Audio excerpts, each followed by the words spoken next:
though they are not biographies in the strict sense of the word, they provide some accounts of the earthly life of our Lord Jesus Christ and an interpretation of its meaning to the world. Why then do we have 4 of such gospels or accounts instead of 1?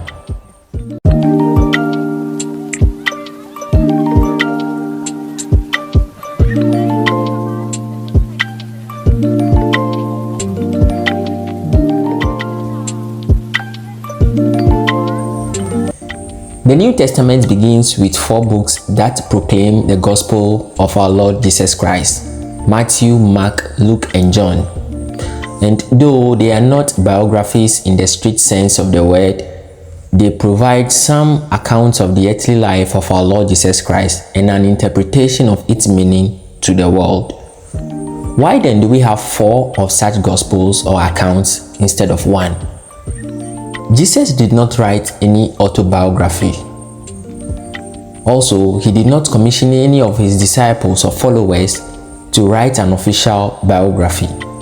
Rather, the mission was to go out there and make disciples of all nations through preaching, teaching, and providing the sacraments of the church. The first witness to Christ was thus oral rather than written, with an emphasis on demonstrating its truth through the holy lives of the disciples or the first Christians and the wonders that they worked among the people.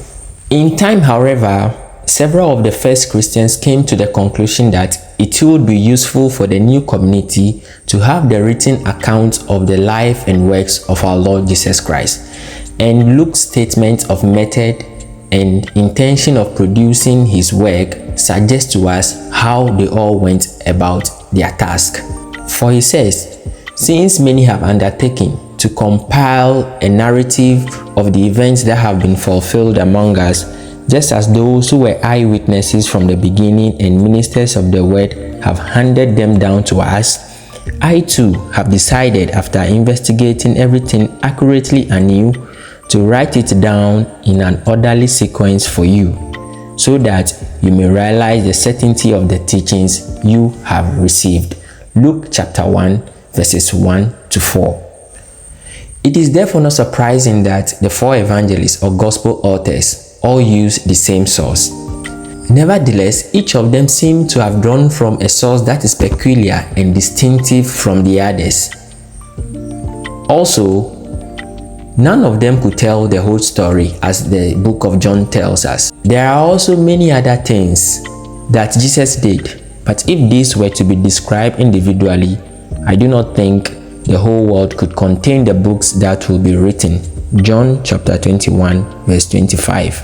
The result of this is that though the 4 gospels, essentially telling the same story, differ in many ways in terms of content, perspective, emphasis, and style, this resulting variety provides the church with wonderful insight that will be lacking if only one gospel has been handed down to us.